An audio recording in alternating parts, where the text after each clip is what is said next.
새벽 5시 김순덕 할머니는 낡은 나무 상자를 조심스럽게 열었다. 상자 안에는 손때 묻은 붓 한 자루가 곱게 누워 있었다. 서예가였던 어머니가 생전에 쓰시던 붓이었다. 붓대에는 작은 글씨로 청송 김씨 정심이라 새겨져 있었고 붓털은 오랜 세월에도 불구하고 여전히 탄력이 있어 보였다. 오늘 민수 상견례인데 어머니 지켜봐 주세요. 순덕 할머니는 소박한 한복을 차려입고 그 붓을 작은 보자기에 싸서 가방에 넣었다. 어머니의 유품이자 자신이 서예를 배우던 시절부터 지금까지 함께한 소중한 물건이었다. 오전 10시 강남의 한 고급 한정식집 개인룸. 순덕 할머니는 손자 민수와 함께 자리에 앉아 있었다. 민수의 연인 지혜와 그녀의 부모가 들어오자 순덕 할머니는 정중하게 인사를 드렸다. 안녕하세요. 민수 할머니 김순덕입니다. 지혜 아버지 박 사장은 순덕 할머니의 모습을 위아래로 훑어보며 건성으로 고개를 끄덕였다. 평범한 한복, 투박한 손, 소박한 차림새. 그는 속으로 한숨을 쉬었다. 아, 그러시군요. 저는 박영진입니다. 광고 대행사 운영하고 있어요. 지혜 어머니도 마찬가지였다. 저는 최미선이에요. 지혜 어머니입니다. 말은 공손했지만 눈빛에는 실망이 역력했다. 식사가 시작되자 분위기는 점점 어색해졌다.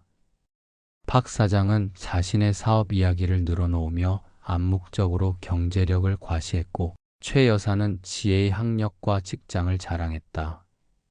반면 민수에 대해서는 별다른 관심을 보이지 않았다. 민수는 어디서 일하죠? 박 사장이 물었다. 작은 출판사에서 편집 일을 합니다. 민수가 답했다. 아, 그러시군요. 박 사장의 표정이 미묘하게 변했다. 요즘 출판업계가 많이 어렵다고 들었는데 순덕 할머니는 조용히 앉아 있었다.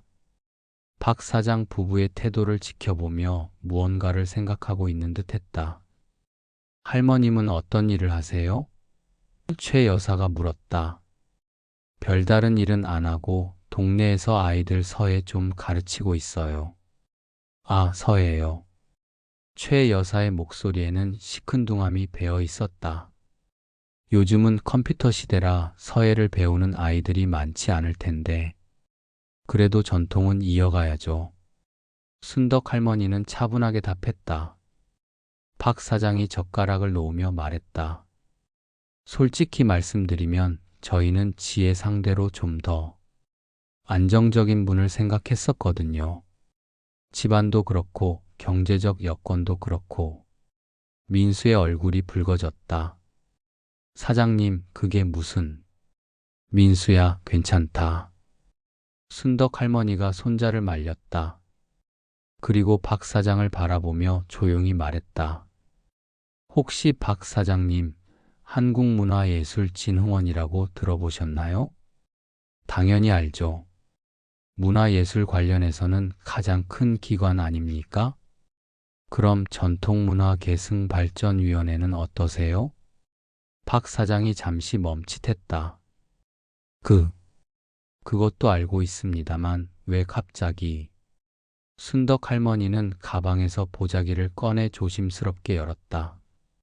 오래된 붓이 모습을 드러내자 지혜가 감탄사를 터뜨렸다. 와, 정말 오래된 붓이네요. 붓털이 아직도 이렇게 좋은 상태라니. 어머니 유품이에요. 청송 김씨 정심이라고 일제강점기 때 서해로 항일 서화전을 여셨던 분이죠. 순덕 할머니가 붓대의 이름을 가리키며 말했다. 박 사장 부부의 표정이 조금씩 변하기 시작했다. 혹시 김정심 선생님이 할머님의? 최 여사가 놀란 목소리로 물었다. 어머니십니다.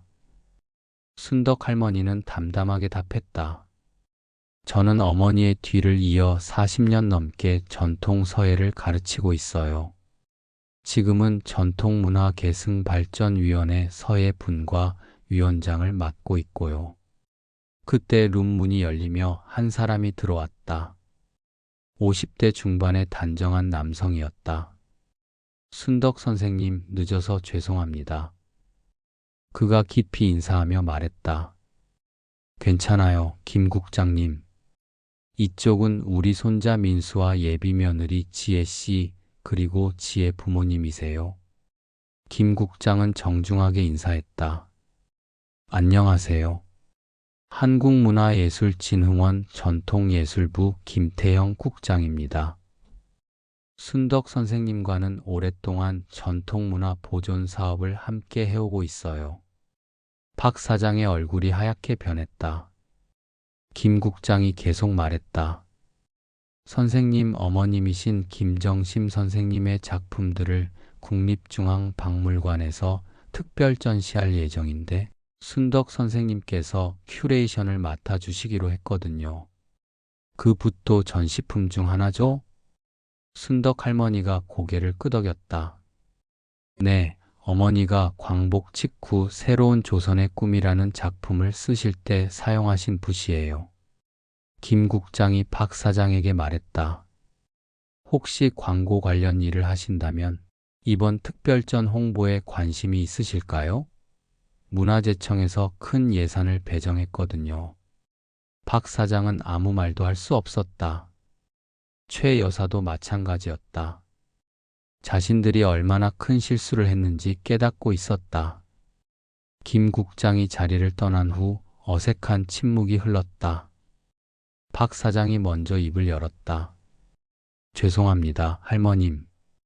그의 목소리는 떨리고 있었다. 제가 너무 무례했습니다. 겉모습만 보고 성급하게 판단했어요. 할머님의 가문과 경력을 알았다면. 아니에요. 순덕 할머니가 차분히 말했다. 저를 몰랐으니까 그럴 수 있어요. 하지만 사장님이 정말 사과해야 할 것은 따로 있어요. 무엇을 말씀하시는지. 우리 민수를 사람으로 보지 않은 것이요. 순덕 할머니의 목소리에는 단호함이 있었다. 돈과 지위만 보고 사람의 됨됨이는 보려 하지 않으셨죠.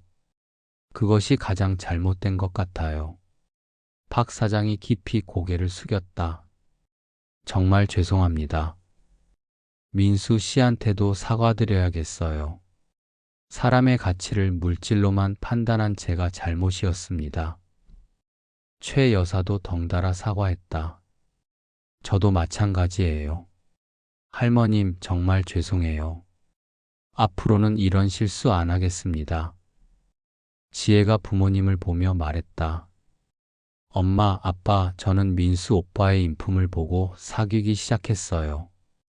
오빠가 어떤 일을 하든 어떤 집안 출신이든 상관없어요. 저희는 서로 사랑하니까요. 민수가 지혜의 손을 잡으며 말했다. 지혜야, 고마워. 그리고 할머니. 그는 순덕 할머니를 바라보며 깊이 인사했다. 할머니 덕분에 많은 걸 배웠어요. 순덕 할머니는 미소를 지으며 붓을 다시 보자기에 싸기 시작했다. 이 붓은 어머니께서 평생 소중히 여기신 물건이에요.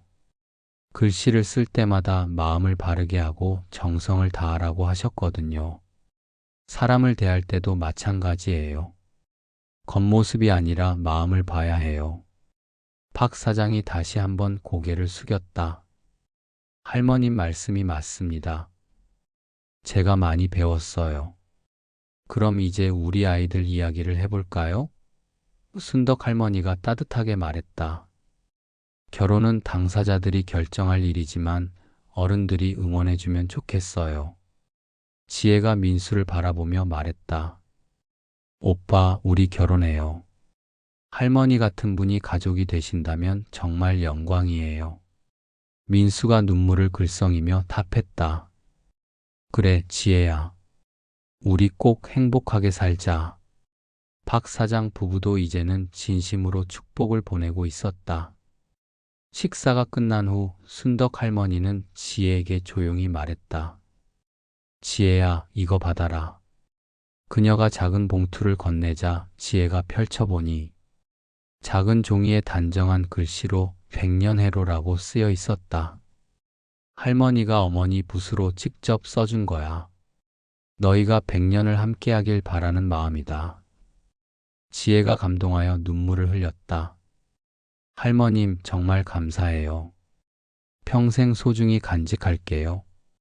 2달 후 국립중앙박물관에서 김정심 서예 특별전이 열렸다. 전시회 개막식에는 순덕 할머니와 함께 민수, 지혜, 그리고 박 사장 부부도 참석했다.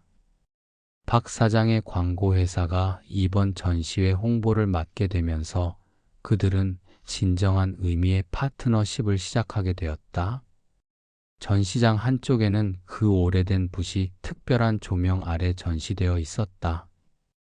붓 옆에는 김정심 선생의 대표작 새로운 조선의 꿈이 걸려 있었고 많은 관람객들이 감탄하며 바라보고 있었다. 할머니, 어머님이 정말 대단한 분이셨구나. 민수가 전시품을 바라보며 말했다. 그래, 어머니는 평생 붓 하나로 세상과 소통하셨어. 글씨를 통해 마음을 전하고 전통을 지키셨지. 순덕 할머니가 붓을 바라보며 말했다. 너희도 각자의 방식으로 세상에 좋은 영향을 끼치며 살아라. 지혜가 할머니의 팔을 살며시 잡았다. 할머님, 저도 할머님처럼 지혜롭고 품격 있는 어른이 되고 싶어요.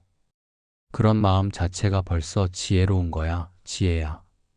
한편 박 사장은 전시회를 둘러보며 아내에게 속삭였다. 당신, 우리가 정말 큰 실수할 뻔했어. 순덕 할머님 같은 분을 사돈으로 모시게 되다니. 우리 지혜가 정말 복이 많아. 최 여사도 고개를 끄덕이며 답했다. 그러게요. 앞으로는 정말 사람을 겉모습으로 판단하지 말아야겠어요. 전시회가 끝나갈 무렵 순덕 할머니는 그 오래된 붓을 마지막으로 바라보았다.